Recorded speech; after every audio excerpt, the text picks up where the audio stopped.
जानते हैं उसके लिए हमको कितना लड़ना पड़ा। यही सुप्रीम कोर्ट था जो लगभग 20 साल पहले ऑर्डर दिया था कि आंगनबाड़ी वर्कर हेल्पर को मजदूर नहीं माना जाएंगे तो उनका कोई अधिकार नहीं है। लेकिन हमारा संघर्ष के तरफ से हम लड़के पूरा देश में हमारा जो संघर्ष, हमारा लड़ाई के वजह से इसी सुप्रीम कोर्ट को आज ग्रेचुइटी का ये देना पड़ा है।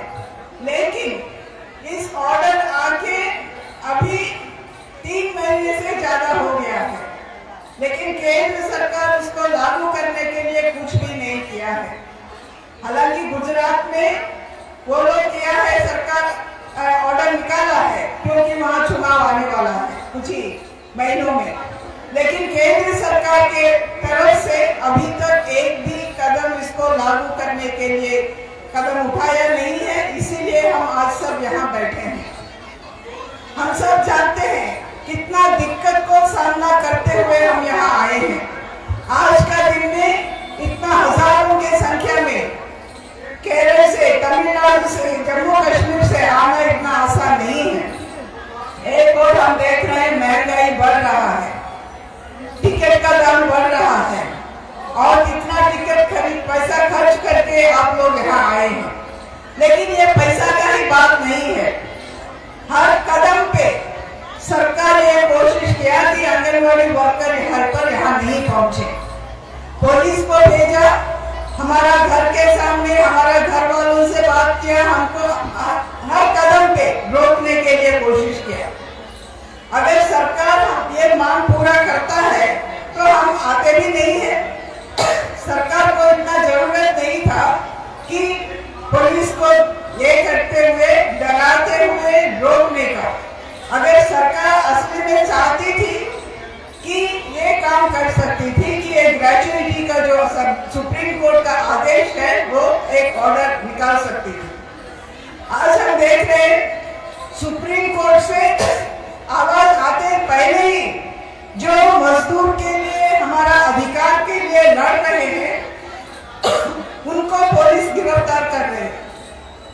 तीसरा सदरवाद के बाद हमने देखा गुजरात में जो राइट्स हुआ, वहां जिसका ऊपर हमला हुआ, ये धंधा चला के जिसका जान लिया गया है, उनके तरफ से जो सालों से लड़ रहे हैं उनको गिरफ्तार किया जा रहा है, जेल भेजा जा रहा है।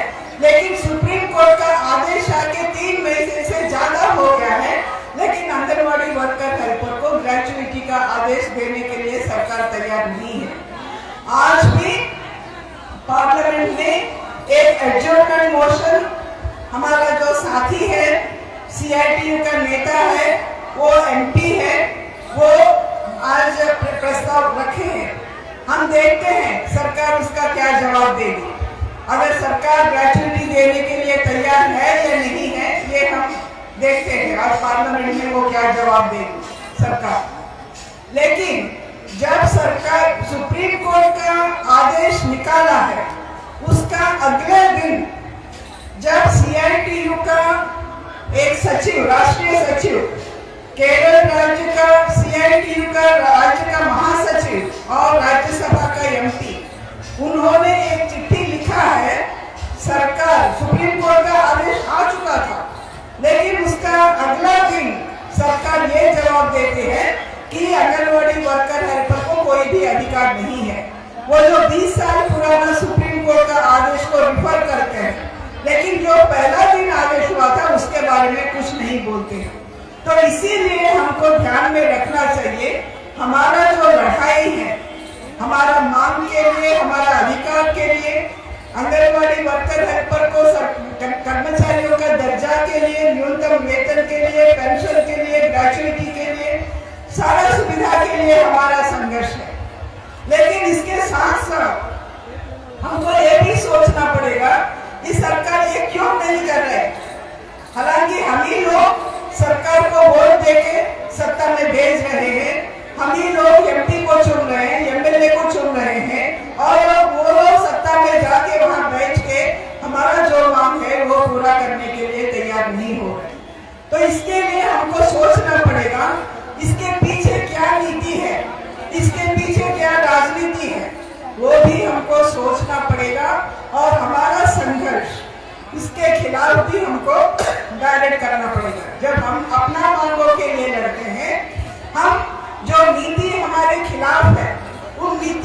खिलाफ भी हमको लड़ना पड़ेगा। वही जो CITU कर रही है।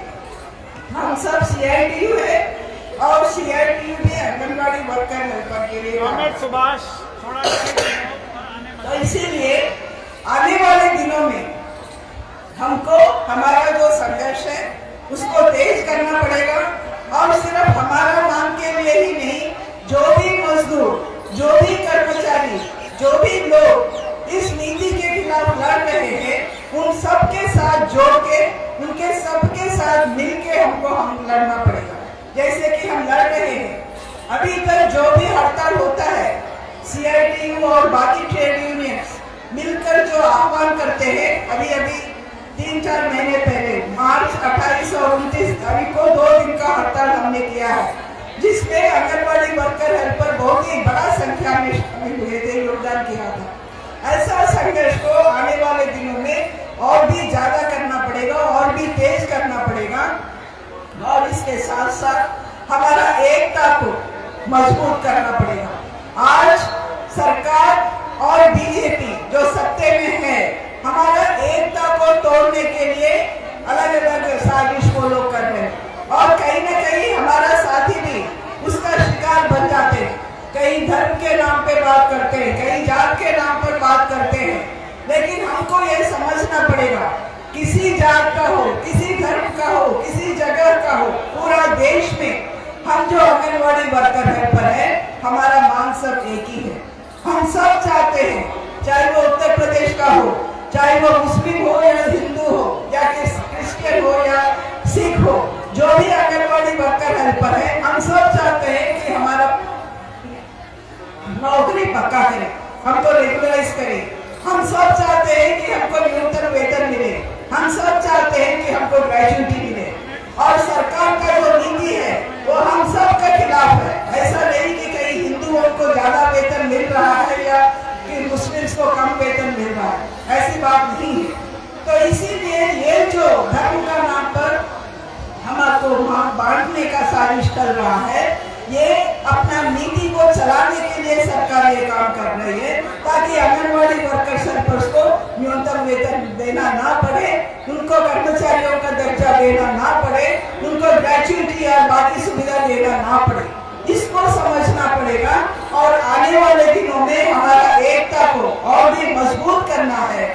मजबूत करके इससे भी तीखा लड़ाई, जैसे आप सब जानते हैं, आज हमको कितना दिक्कत सामना करना पड़ा। यहाँ जो परमिशन मिला है, आज के लिए मिला, फिर बोल रहे हैं कि कल को फिर से अप्लाई करो। हमारा 4 दिन का महापड़ाव था, उससे पहले भी हम महापड़ाव किया है, 10 दिन का किया है, बहुत बड़ा किया है, लेकिन आज का दिन में इसको भी बाधा पहुंचाने के लिए साजिश चल रहा है। तो इस सबको ध्यान में रखते हुए हमको एक शपथ लेना पड़ेगा। जो भी दिक्कत सामने आए, जो भी परेशानी सरकार हमारा सामने खड़ा करे, हम उस सब को सामना करेंगे और एकता को मजबूत करते हुए आने वाले दिनों में हमारा संघर्ष को और भी तेज करेंगे, क्योंकि वही हमारा सामने एक रास्ता है, दूसरा रास्ता कुछ नहीं है। हम कोई ऐसा समझौता नहीं कर सकते हैं। सरकार जो हम